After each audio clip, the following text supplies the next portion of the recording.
Good morning to all.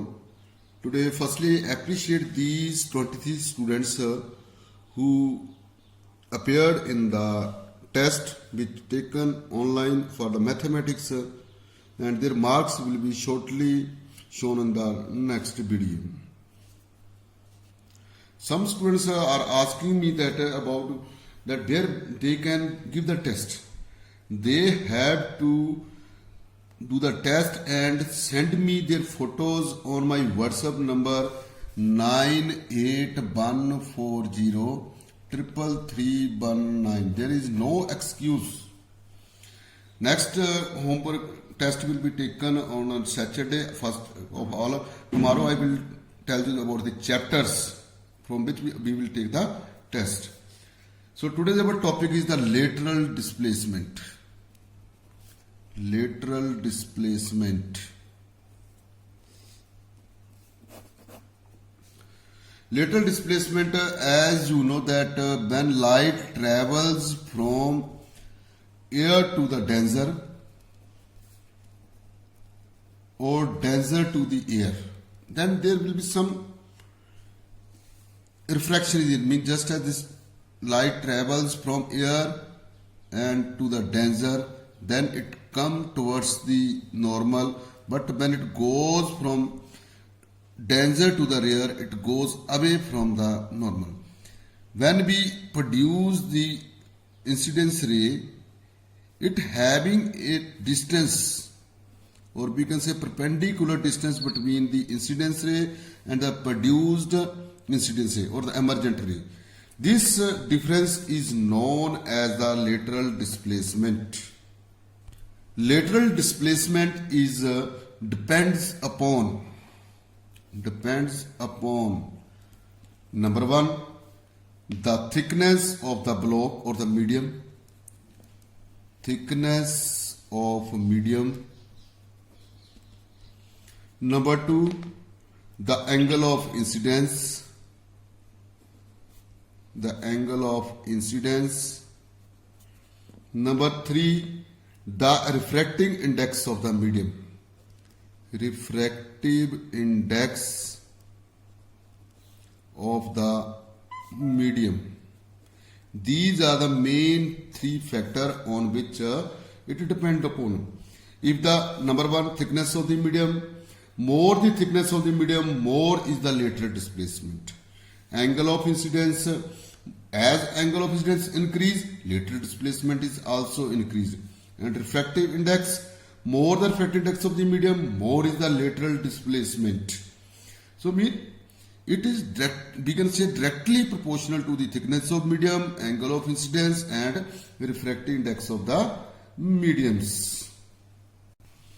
And there is the exercise of the 4A. Numerical work is there, solution is there, solve all and send me the notes after solving. Now refraction of light through a prism. First of all, you have to remember that what is the prism? A prism is a transparent medium bounded by 5-plane surface with a triangular cross section. There are two opposite parallel surfaces of a prism are identical triangles, while the other three surfaces are rectangular and inclined to each other. So now refraction of light through a glass prism. Just as I told you that it's one part is the triangle, two parts are triangular laminae are there. When a incidence ray strike on the surface, this ray is called incidence ray. Incidence ray. And after refraction, it goes towards the normal. And it then again go back away to the, this ray is called refraction ray and this is called emergent ray. When we produce this incidence ray and the emergent ray, they will meet at one point and this angle is called delta or the angle of deviation. This ray is called emergent, so this angle is known as the emergent angle. This is the refraction angle and this is the incidence angle. And remember that the deviation is always equal to the sum of the angle of the two incidence minus angle of the two refraction angles. Two refraction angles are there. One, this is R1 and this is R2 and this is angle I2. So mean we can say that I1 plus I2 is equal to A plus delta. A is the angle of the prism, delta is the angle of deviation. So the sum of the angle of the prism and the angle of deviation is equal to the angle of two angle incidence angles. Now factor affecting the angle of deviation. Factor affecting the angle of deviation. Same way as I told you about the lateral displacement. Number one, the angle of incidence. The angle of incidence. Number two, the material of prism. Material of prism. Number three, angle of prism. Number four, the color of wavelength.